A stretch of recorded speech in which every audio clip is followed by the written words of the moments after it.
BC రిజర్వేషన్లపై ప్రధాన ప్రతిపక్షం BRS వైఖరేంటి? స్థానిక సంస్థల్లో బీసీలకు 42% సీట్లు ఇస్తామని ఎందుకు చెప్పలేకపోతుంది? బీఆర్ఎస్ క్యాడర్ ఆలోచన ఎలా ఉంది?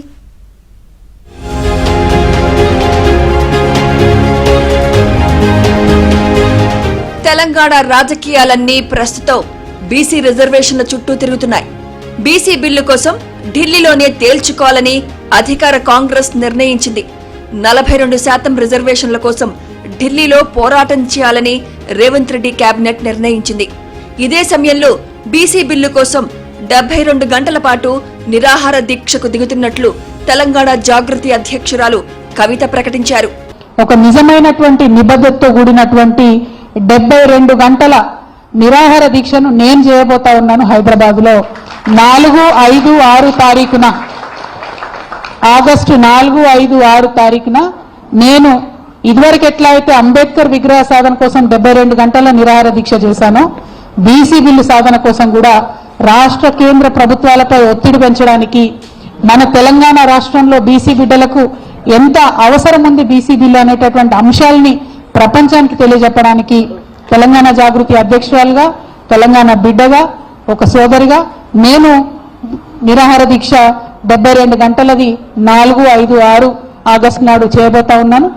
ఒకవేళ బీసీ బిల్లుకు ఆమోదం లభించని పక్షంలో బీసీలకు 42% సీట్లు కేటాయించిన తర్వాతే స్థానిక సంస్థల ఎన్నికలకు వెళ్తామని కాంగ్రెస్ ఘంటాపథంగా చెబుతోంది.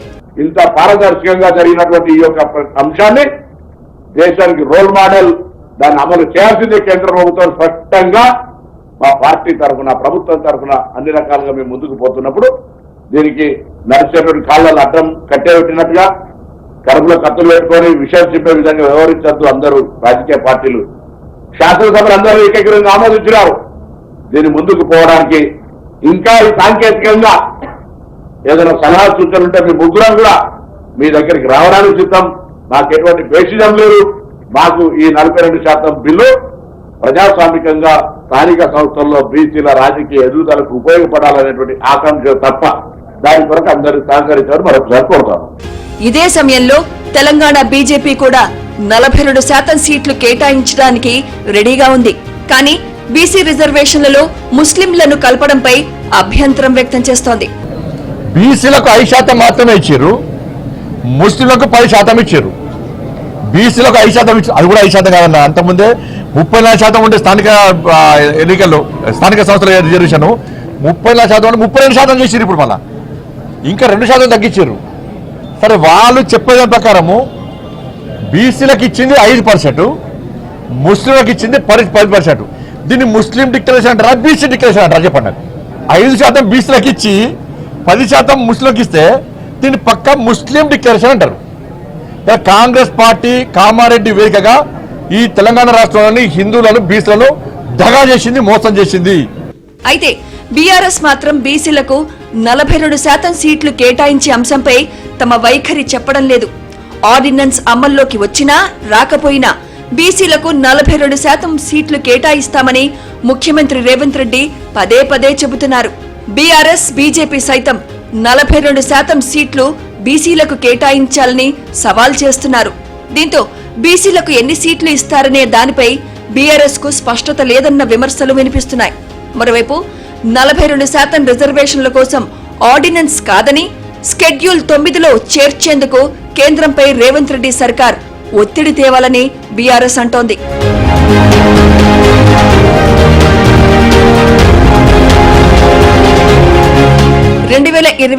నవంబర్లో జరిగిన అసెంబ్లీ ఎన్నికల సందర్భంగా కామారెడ్డిలో బీసీ డిక్లరేషన్ ను కాంగ్రెస్ ప్రకటించింది. ఇచ్చిన మాట ప్రకారం స్థానిక సంస్థల్లో బీసీలకు 42% రిజర్వేషన్లు కేటాయిస్తామని హామీ ఇచ్చింది.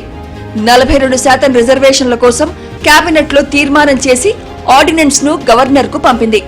అంతకంటే ముందు ఈ ఏడాది మార్చి నెలలో అసెంబ్లీలో తీర్మానం చేసి ఆమోదం కోసం రాష్ట్రపతికి కూడా పంపింది. అసెంబ్లీ తీర్మానం, ఆర్డినెన్స్ పెండింగ్ లో ఉండిపోయాయి. అయితే రాజ్యాంగబద్ధంగా సాధ్యం కాకపోయినా పార్టీ పరంగా 42% రిజర్వేషన్లు ఇచ్చి స్థానిక సంస్థలకు వెళ్తామని సీఎం రేవంత్ రెడ్డి పదే పదే చెప్తున్నారు. విద్యా, ఉద్యోగాల్లోనూ బీసీ కోటా అమలుకు ప్రయత్నం చేస్తామని ముఖ్యమంత్రి అంటున్నారు. మరోవైపు అసెంబ్లీలో బీసీ బిల్లు పెట్టినప్పుడు బీఆర్ఎస్ కూడా మద్దతు తెలిపింది. కానీ స్థానిక ఎన్నికల్లో మాత్రం 42% సీట్లు బీసీలకు ఇస్తామని మాత్రం ప్రకటించడం లేదు. ఈ విషయమై కేసీఆర్, కేటీఆర్ ఎక్కడా మాట్లాడడం కూడా లేదు. దీంతో బీఆర్ఎస్ బీసీ నేతలు అయోమయంలో ఉన్నారు. బీఆర్ఎస్ అధిష్టానం ఈ అంశంపై స్పష్టత ఇవ్వాలని అభిప్రాయం బీఆర్ఎస్ బీసీ నేతల్లో ఉంది. మధుసూదనాచారి, తలసాని శ్రీనివాస్ యాదవ్, శ్రీనివాస్ గౌడ్, గంగుల కమలాకర్, ఎంపీ వద్దిరాజు రవిచంద్ర లాంటి బీఆర్ఎస్ బీసీ నేతలు పార్టీ పరంగా సమావేశాలు నిర్వహిస్తున్నారు. రెండు పార్టీలు ఆడుతున్నటువంటి నాటకం, డ్రామాలు అల్టిమేట్ గా ఈ రోజు తెలంగాణలో ఉన్నటువంటి బహుజనులని మోసం చేసేటువంటి అంశం. నోటిఫికేషన్లు ఇస్తున్నారు. రెండోది ఎలక్షన్ కు పోతున్నాం, హైకోర్టు డైరెక్షన్ ఉంది కాబట్టి ఇది మోసం చేసింది బీజేపీ ప్రభుత్వం. కాబట్టి మేము ఎలక్షన్లకు పోవాల్సిన హైకోర్టు డైరెక్షన్ ప్రకారం వెళ్తున్నాం.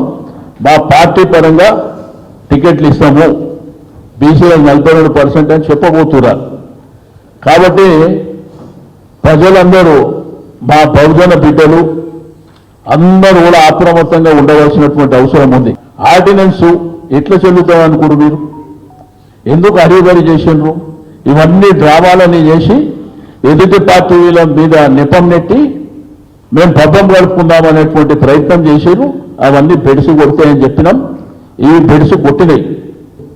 కాబట్టి కాంగ్రెస్ పార్టీలో ఉన్నటువంటి మా బీసీ బిడ్డలకు కూడా మీరు ఇవ్వండి 3 మంత్రుల పదవులు. మరోవైపు 42% సీట్లు ఇచ్చేందుకు బీఆర్ఎస్ సిద్ధమా అంటూ కాంగ్రెస్ సవాల్ విసురుతోంది.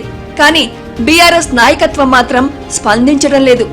ఎంతసేపు ఆర్డినెన్స్ కోసం కేంద్రంపై ఒత్తిడి తేవాలని డిమాండ్ చేస్తున్నారే తప్ప ప్రత్యామ్నాయంపై బీఆర్ఎస్ నాయకత్వం దృష్టి సారించడం లేదన్న అభిప్రాయాలు వ్యక్తమవుతున్నాయి.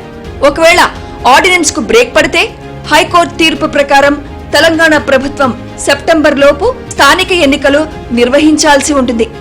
ఏ క్షణంలోనైనా ఎన్నికల స్కెడ్యూల్ వచ్చే అవకాశం ఉంది.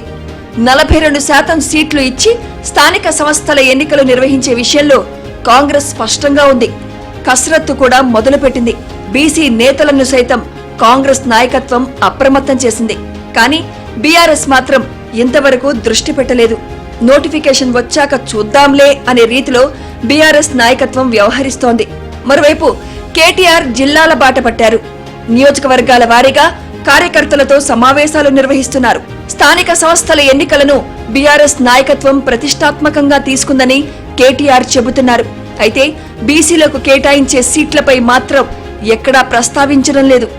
ఇదే సమయంలో బీసీ రిజర్వేషన్ల అంశంపై కవిత దూకుడుతో పార్టీకి నష్టం జరుగుతోందని బీఆర్ఎస్ నాయకత్వం భావిస్తోంది. కవితకు కౌంటర్గా పార్టీలోని బీసీ నేతలను రంగంలోకి దింపింది బీఆర్ఎస్.